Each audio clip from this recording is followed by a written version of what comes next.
What a fitting way that after the special month of reviews that Doug, aka the Nostalgia Critic, did, the next review he does is this. Yes. Finally, Doug Walker, aka the Nostalgia Critic, has finally done a review on Toy Story. Yes. Toy Story, the next Pixar film that he has reviewed, and and for a lot of us, we had seen the Tease community post that, a review of the Nostalgia Critics was going to be something Pixar, but which one? Numerous of guesses, but I think the obvious ones, especially, for this year being, say, well, Toy Story, Inside Out, they're celebrating their anniversaries. But yeah, I think it was really obvious, and when it finally came out, that yes, that being Toy Story. The game changer of the film industry, animation, all together, you name it. And, this being the first ever computer animated feature films. Yeah.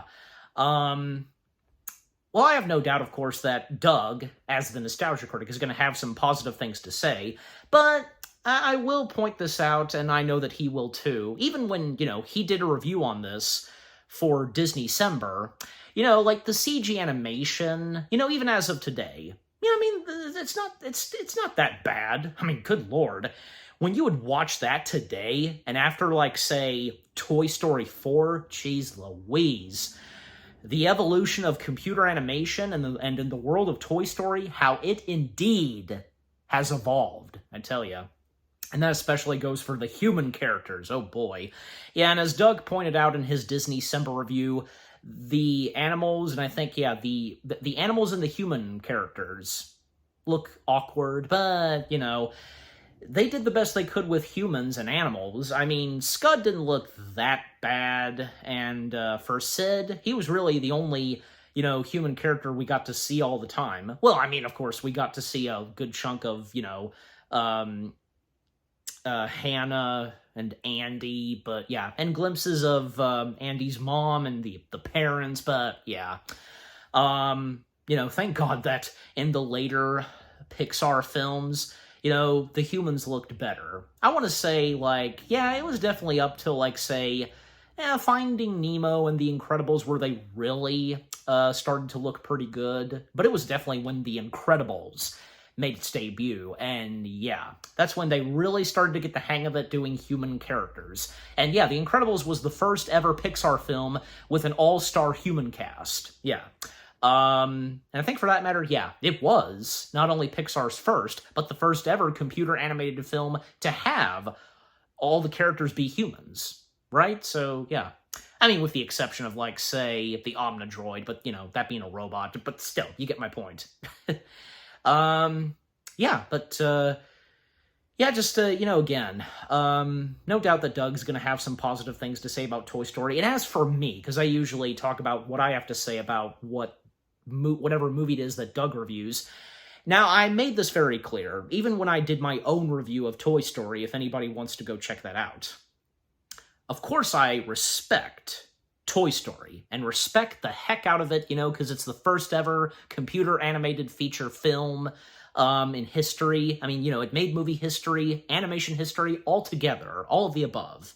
But I really enjoyed the sequels more than the first Toy Story, okay? I don't hate it.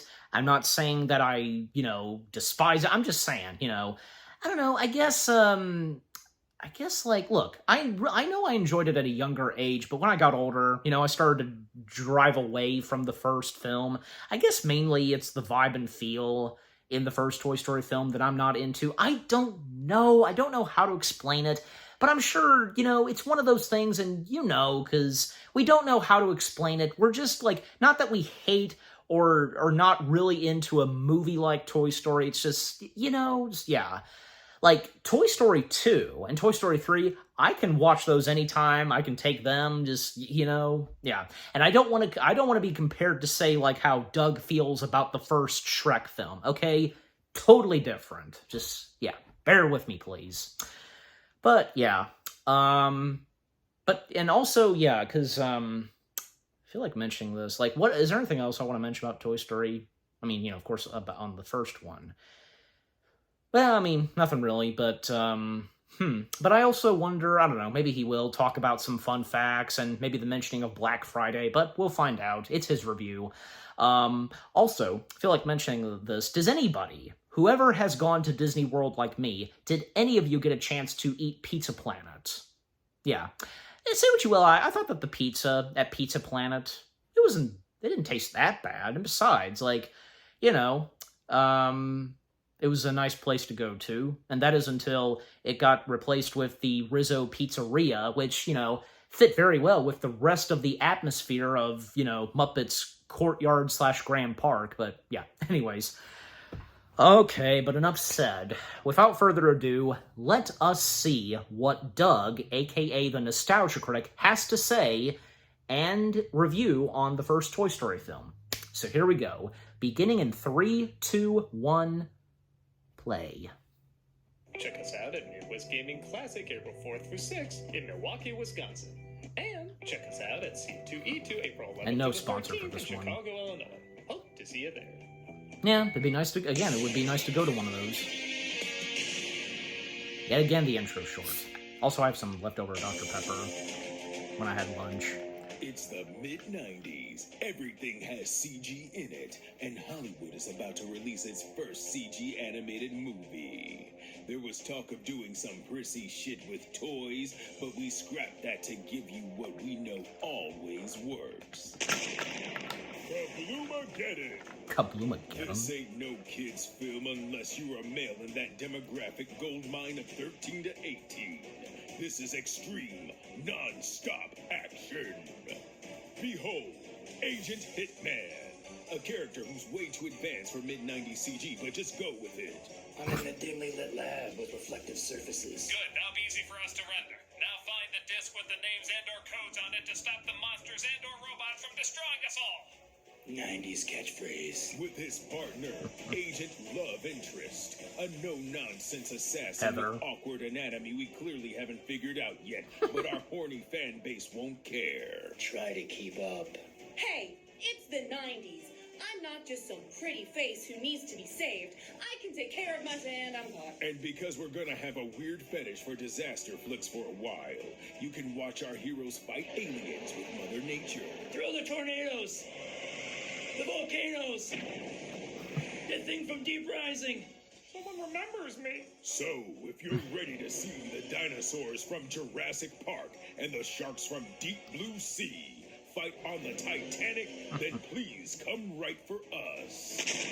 Kabloomageddon, the first CG animated movie. That could have been what we got. Really? Or is that just part of the joke? In 1995, Disney released the first computer-generated animated film, Toy Story. And 30 years later, most mainstream animated films, in one way or another, are still trying to replicate it.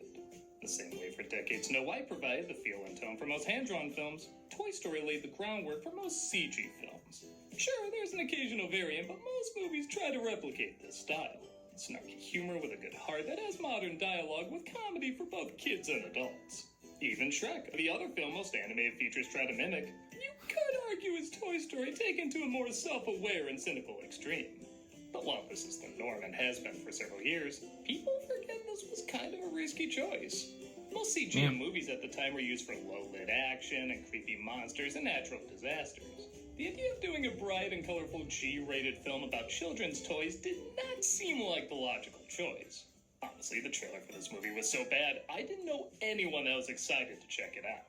Literally, the big clenching joke, like the joke you end on in a trailer to get people to see the movie, is the cute little spaceman saying he can fly around the room. Yeah, that's not funny. But thankfully, the film itself was very funny, winning over skeptical audiences, being nominated for a Best Screenplay Oscar, and breaking new ground for animated films. With likable characters, smart humor, and a story everybody can identify with, they knew they didn't have to change the industry, but rather the industry would have to change around them. So what was it about this film that set the stage for the majority of modern-day animated features? Well, let's fall with style and take a look. Because remember what we could have had. Look out! That Muppet from Spawn! Explode with explosion. Exploding with Take a look explosion. at Toy Story. All right, let's get to it. Credits roll as we see a kid named Andy playing with his favorite toy, Woody the Cowboy. Come on, let's wrangle up the cattle. I'm here to stop you, one-eyed Bart. When you reach that age and realize Sid would have been the cooler kid to play with. Yeah, remind me, which one's the toy again? Like I said, you know, how the humans looked then in Toy Story. And yeah, you think I'm crazy enough to make fun of Randy Newman, what many consider his most heartwarming dedication to childhood innocence? You bet I am. Why does he always sound drunk? You can't abandon me. It's just how he sings. Like, come Okay, on. real talk. I don't see Randy Newman as one of the worst songwriters. There's actually some songs of his I enjoy. One of them even in this film. He's just aggressively generic, and I never got into the voice. Is that really so surprising to hear someone say? You like him, fair enough, but to me, he always sounds like the happy, happy joy singer on Valium.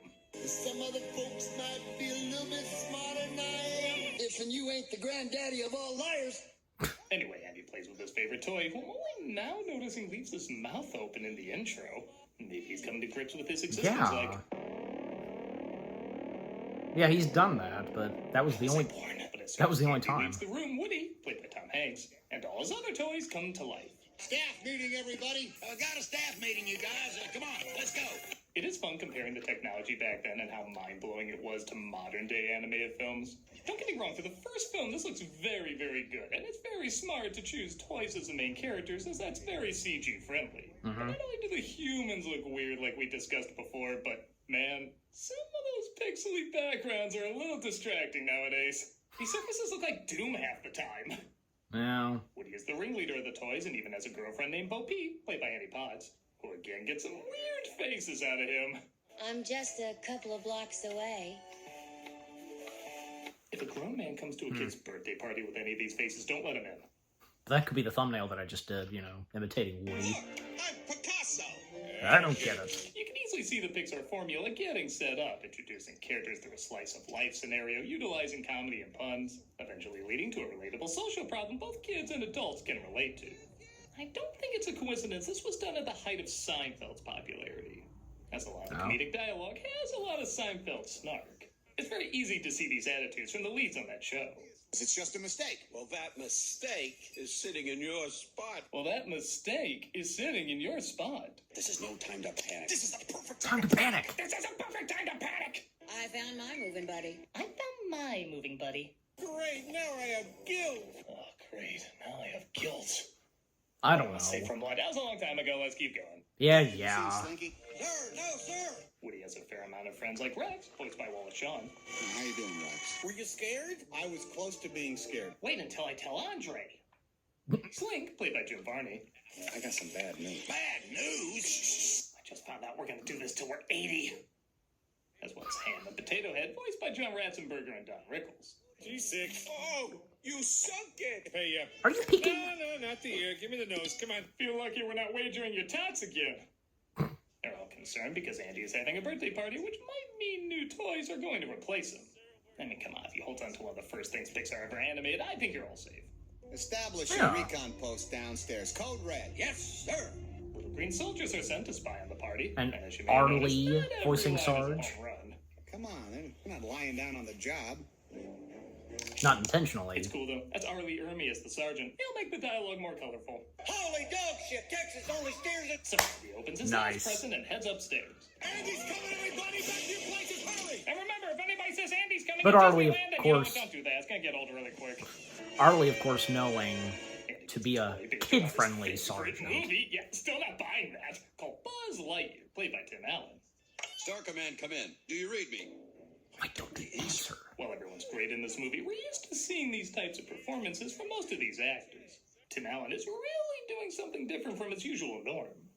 He mainly plays the egotistical handy doofus with a heart of gold. Hell, Even when they played another spaceman, he was still playing this type of role. Well, this was after But Toy he Story. really knocks it out of the park as a space And ranger who actually thinks most he's notably, saving the Tim universe doing and the has no ho idea ho he's ho, just a toy. yeah, what he does I on never doubt Home for a Improvement. second the galaxy of aliens and rangers he's saving is always going on in his head. Buzz Lightyear mission log, stardate 4072. My ship is run off course en route to Sector 12. This conflict of cowboys versus spacemen suggests him in the 50s or 60s, despite this apparently taking place in the 90s. You know, in a couple of days, everything will be just the way it was. They'll see. I'm still Andy's favorite toy. Woody grows jealous of Buzz being Andy's new favorite as more and more of the world around him transforms into Buzz's. Your chief, Andy, inscribed his name on me. Wow! With permanent ink! He branded me with one of his dad's cigarettes. We're introduced to the Jeez. antagonist of the movie, a next-door neighbor named Sid. Everybody either knew growing up or was growing up. Oh no. It's a combat Carl. He's a kid who loves blowing up toys so much there's little to no grass left in his backyard. Why is that soldier strapped to an explosive device? Sid.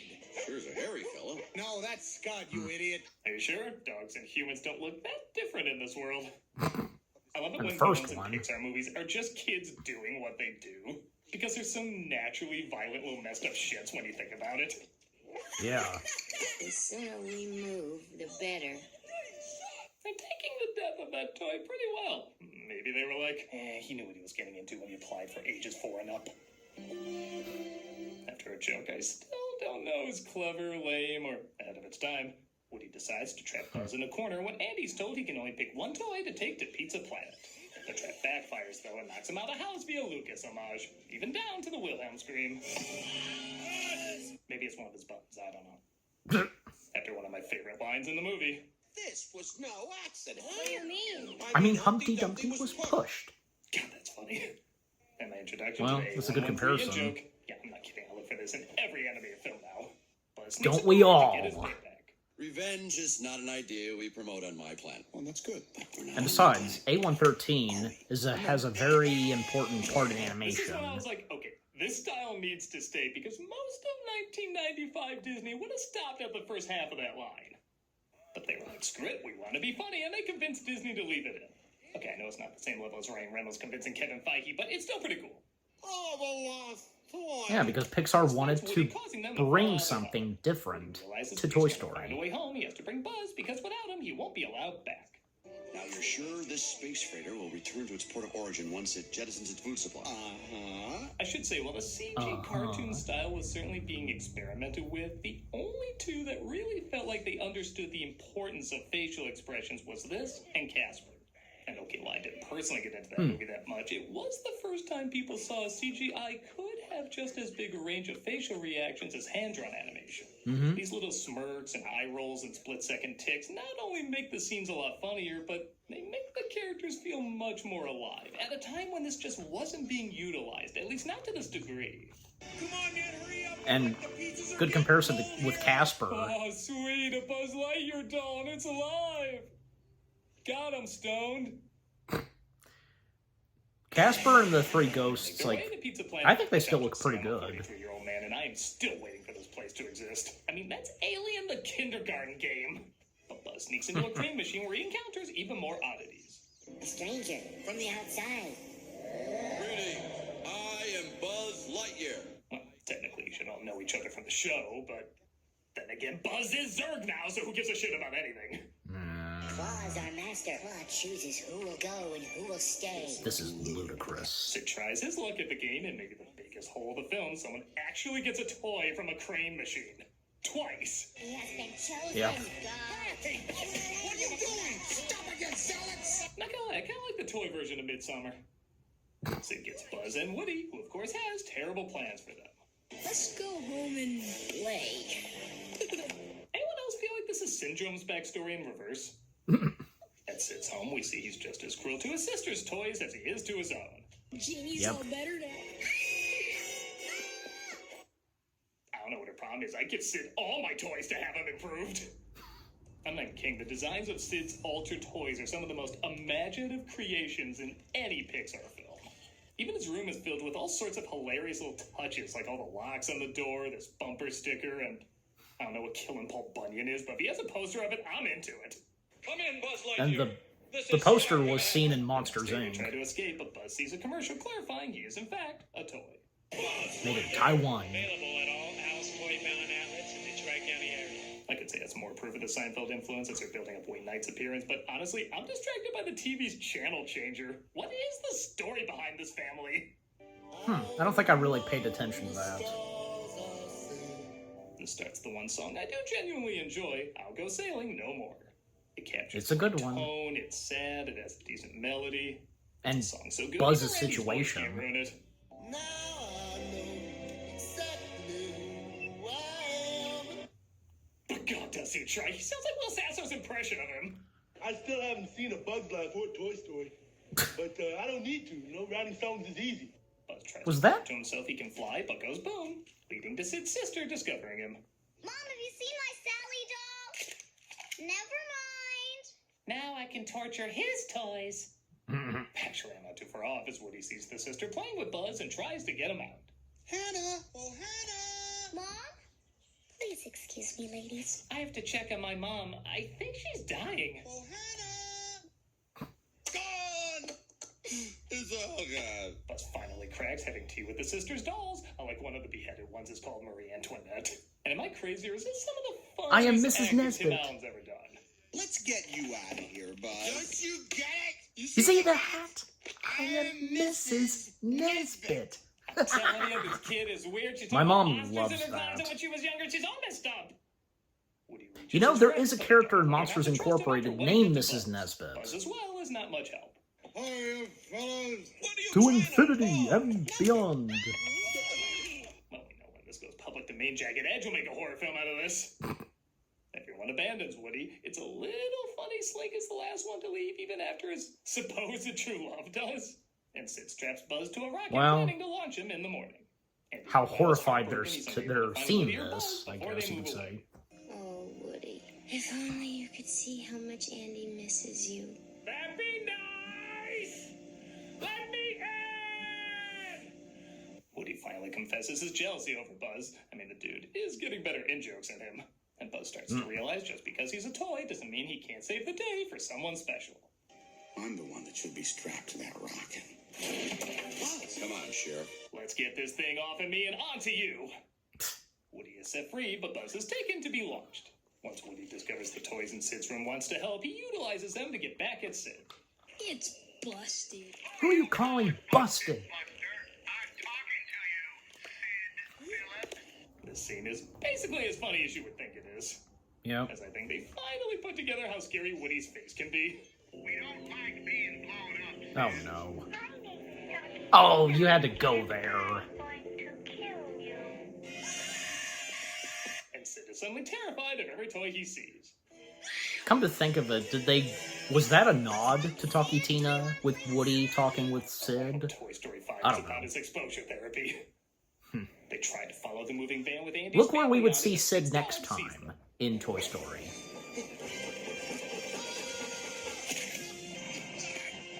Yeah, for as bad as the people look in this, the animals look 10 times worse. My God, that looks like a whale banged a cow. He's the kind of thing you show Food Fight to make it feel better about it. Oh, don't you even bring that up. Don't make that comparison. They mistake him throwing the racer into the street, though, for him trying to kill more toys. Scud looks better than the dog in Food Fight. Wait for a character who said, If only you could see how much Andy misses you. she sure is doing little to reunite you two. Yeah, they didn't know what to do with this character. They eventually figure out he was trying to help, though, and they try to get him back on. And then, Of course, a Randy Newman musical would have a Kuna Matata in it. They eventually make it to the car. I with Andy think, in it, yeah, and because they're I all saw reunited. something. Cut ahead to Christmas time as the toys once again are seeing if any of the new toys might possibly replace them. And I gotta say, for as great as this movie is, this last joke is a little weak. Wow, a puppy! And don't worry, Ratchet gonna try on this one. Yeah, And that was Scud Toy looked Story, pretty good, animated but not film Scud that Buster. changed animated films. Is there some stuff that doesn't hold up as well? A few little things, but for the most part, Yeah. it's as timeless as it is influential. These characters are easy to like and relate to, and it thrives on being a simple story with strong writing. The majority of jokes still land, the world it creates is fun to explore, and like I said over and over, it set the stage not just for how Pixar films would be constructed, but for how the majority of animated films would be constructed. On the one hand, yes, I would like more variety in the styles of cinematic animation, but let's face it, most cinema leans towards what's popular and will usually do something over and over. Yeah. I think I'd much rather see this style be popular and done over and over than, say, Bay's Transformer movies or the Twilight films or some fad like that. This is a decent reference to keep returning to. If only we could, stop literally returning to it. Yeah. Whatever's in the cards for Pixar, Disney, or animation as a whole, it's good to know the industry can still be shaken up in both the biggest, yet somehow simplest ways, too. I'm a nostalgia critic guy, remember? So you don't have to. Alright, so how's this gonna end off? Oh. Mrs. Nesbit. Perfect audio clip to end off right there. This month for Cameos for Charity, we're doing... Okay, and the charity shout-out as always. And I was thinking we'd cut back to, the Armageddon, how it's titled. I thought we'd cut back to that, but that's okay, yeah. Okay, so that was Doug, a.k.a. the Nostalgia Critic's review of the first Toy Story film. Yeah. And as I mentioned, Buster... he looked pretty good. And, I think when, Toy Story 2 happened, the humans started to look a bit better than the first one, but still. But, and of course, it wasn't until, after, The Incredibles and from there on, and then when it would come to, Toy Story 3, the humans approved better and just, you get my point.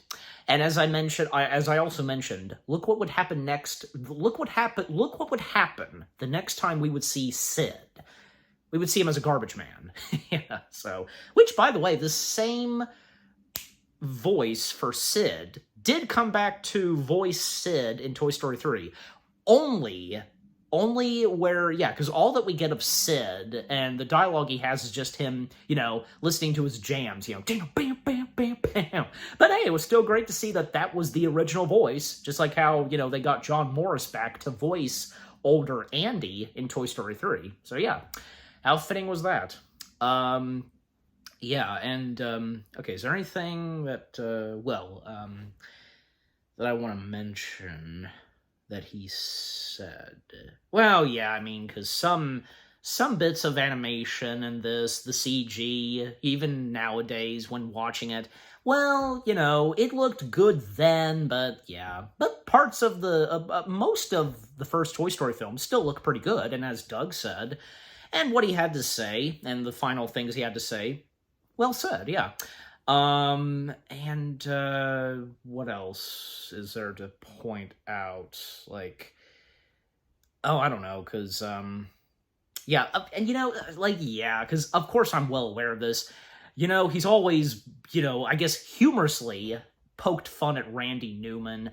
Look, it's just the way the guy has sung his songs and how his vocal cords are, him singing. Even as he's gotten older, still, just come on, bear with the dude. Yeah. And I think, because the way he sings and the vocals, come on, they go pretty well with the songs he's written, just that are his songs. Come on. At least, Doug has at times given some compliment and positive things to say towards Mr. Randy Newman, but yeah. And is there anything else? Well, yes, like the Paul Bunyan parody poster, because I said that would make an appearance in Monsters, Inc. If you recall, Claus coming out of the kid's bedroom, panicking, the kid almost touched me, she got this close to me. Yeah, you will, if you blink for a second, you'll miss it, yeah, because when he opens the door, quick, closing it and such, you'll get a glimpse of that poster in the bedroom. Also, Mrs. Nesbit, because again, as I said, there is a character named Mrs. Nesbit in Monsters, Inc. The one monster who was watching over these kids, and when Boo would stumble upon them, her, yeah, that's Mrs. Nesbit. Yeah. Is Is there anything else to point out? Well, also, like, what he mentioned and brought up about the movie Casper, because, Casper coming out the same year as the first Toy Story film, in my opinion, and maybe you guys would think so too, even to this day, the CG of the ghost characters, Fatso, Stinky, Stretch, and Casper himself, still look pretty good. I tell you, because, CG at that point, and after some pretty big films that had CG, from, say, Terminator 2, Jurassic Park, and for the heck of it, the Flintstones, John Goodman, Rick Moranis. Yeah, because they had a lot of CG to them. Well, mainly because the creatures that were on screen. Or say, in Terminator 2, the T-1000, he's a liquid Terminator, But yeah, but of course, with Jurassic Park and the Flintstones, CG dinosaurs and mammals just, looking pretty good at that time. Even to this day, they still look pretty fine. But yeah, with Casper, having come out the same year as Toy Story, definitely right there where, that being one of the first ever films to have, some CG characters be the main characters, and we see a lot of them, and the effort that was put into them from Industrial Light and Magic, short, an ILM for short, pretty spot on. And man, the later films that would come out that would have that, where you have CG characters in real life, like, I can think of, say, Rocky and Bullwinkle, or, Lord of the Rings doing motion capture, Yogi Bear, the movie Paul, the alien and such, the titled character Paul, or most notably, the Sonic the Hedgehog films. Yeah, just really good. Even up to when we got the Sonic the Hedgehog movies. Definitely, yeah. And man, there's so many other ones, like, Hop, also. Yeah, which coincidentally, because James Marsden being in Hop and, in the Sonic films where he's interacting with a, real-life CG character, just, But anyways. And yeah, because again, what Doug said about Toy Story and, everybody trying to copy Toy Story, I don't know, because are they really still, to this day, even after Shrek? Come on, you're doing your own thing. Do your own thing. Do your own computer animated films. Don't try to mimic and copy Toy Story or Shrek. Just, they were their own computer animated films. And the computer animated films you're doing, you do them your way. Just, what I'm saying? You don't have to copy, just... Anyways. You get my point. Yeah. Anything else to point out? Well, yeah, and also because that joke that Doug pointed out, and, Pixar asking Disney for them to keep it, because we're not on my planet, are we? No, and just, what he brought up. Yeah, and here's another thing, because, as I said, even it's most notably established in the Pixar story documentary, they didn't want to be exactly like what Disney was doing with their movies, especially at that time when the Disney Renaissance was happening. They didn't want their first ever computer animated film to be a musical, to be a fairy tale. They didn't want it to be exactly like what Disney was doing, what they're known for doing with their animated films. They wanted to do something different. And that being a good thing, of course. And boy, did they for sure did. Not to mention, yes, because what Doug said at the start, it's true, because, and if you know your history on Toy Story and Pixar, people doubted this movie. It's the same way as other great films that made film history. When they were first announced, people knew they were coming, they doubted them. Like, best examples, Snow White and the Seven Dwarfs, which Doug did mention. And on the side of live-action films, most notably Star Wars, The Exorcist. Need I go on? Those films, they were doubted at first. But boy, when they came out, all those doubts went away, and those movies being hailed as movie masterpieces and making film history. Yeah. And those movies that I mentioned, there had never been any movies like those, and of course that'll continue on, so yeah.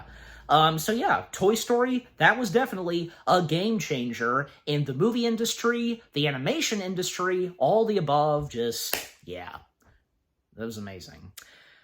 Yeah, and, you know, again, Toy Story being the first ever computer animated film, this was just the start and beginning for Pixar, and, you know, every movie that came out after Toy Story, they kept, you know, the animation kept evolving, the technology became better, and every movie, they would be challenged, and so on. Just, yeah. You know, it's like when their second movie, A Bug's Life, happened. That was another bigger upper for Pixar, because, you know, basically because, you know, it was a much bigger film than, say, Toy Story, a lot of sets, and the fact that there were hundreds of characters. Well, mostly, you had a crowd of ants, and also, it was the first widescreen computer animated film ever. Yeah. But just, yeah, and I'm sure you know this too, because, yeah, the first batch of Pixar films, you know, and even after the first Toy Story, the challenges that they would go through and how they would turn out some great, amazing films and such, just, yeah. Yeah, but anyways, but, yeah, is there anything else to point out? Well, I don't know, but yeah, I mean, the jokes that were done in his review, and some audio clips, and, you know, like, say, Seinfeld or Twilight Zone, just, yeah, they were pretty funny. You know, it just occurred to me now, did Doug never realize that the carpet on the upstairs floor of Sid's house, the carpet is modeled and designed after the carpets from the Overlook Hotel, Stanley Kubrick's The Shining? Yeah, especially since the people at Pixar, them being huge fans of The Shining, that especially goes for Lee Unkrich. Yeah, I've seen online where he has praised The Shining and has talked about The Shining at times. And if you've seen that too, by any chance, heck, even got to at one point meet Wendy Torrance herself, the late Shelley Duvall. Good for him. But anyways, yeah, and because there's a lot of other films that influenced Pixar and that they would reference in their movies here and there, you know. Well, I mean, it's like, you know, when Doug pointed out the kid-friendly alien Easter egg in Pizza Planet. Well, obviously, yeah, the people at Pixar being fans of Ridley Scott's Alien, but yeah, that's another example for you. But anyways, but yeah, just overall, Doug, aka the Nostalgia Critic, his review on the first Toy Story film, pretty good, not bad. And what about you guys? What did you think of the Nostalgia Critic's review of the first Toy Story film itself? Is Toy Story one of your all-time favorite Pixar films? The first one. Is it one of your favorite films in the Toy Story franchise? Or, you know, any of the other Toy Story films? That's your favorite? Yeah. And, you know, any of you that got to experience this in theaters, like, most of you probably, when both Toy Story 1 and 2, they both got re-released, you know, for 3D, a year before Toy Story 3 came out. Yeah. Did any of you got to experience that? Because for me, I can't believe I didn't mention this, because yeah, I got to experience it as well. It was pretty fun. Me and my parents seeing both Toy Stories 1 and 2 on the big screen, seeing them in 3D in preparation for Toy Story 3, that was awesome. So if any of you got to experience that most notably, ever owning VHS or DVD copies, Blu-rays of Toy Story, I for sure did. When going to the Disney parks and seeing Toy Story at the Disney parks, meeting the characters, you had all the toys of Toy Story, just, yeah. Any of you that had watched Buzz Lightyear of Star Command and so on, just, yeah.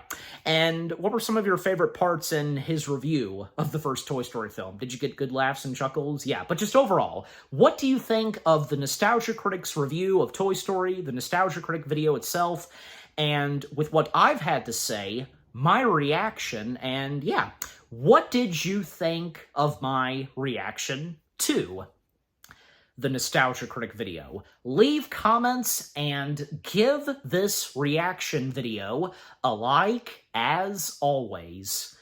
And so, with all that being said, thank you very much for watching. I hope you guys enjoyed my reaction to the Nostalgia Critics review of the first Toy Story film. More reaction videos are coming your way. They're going to be awesome. Keep looking forward, and I'll see you guys in the next video / reaction. Take care, peace out, and to infinity and beyond.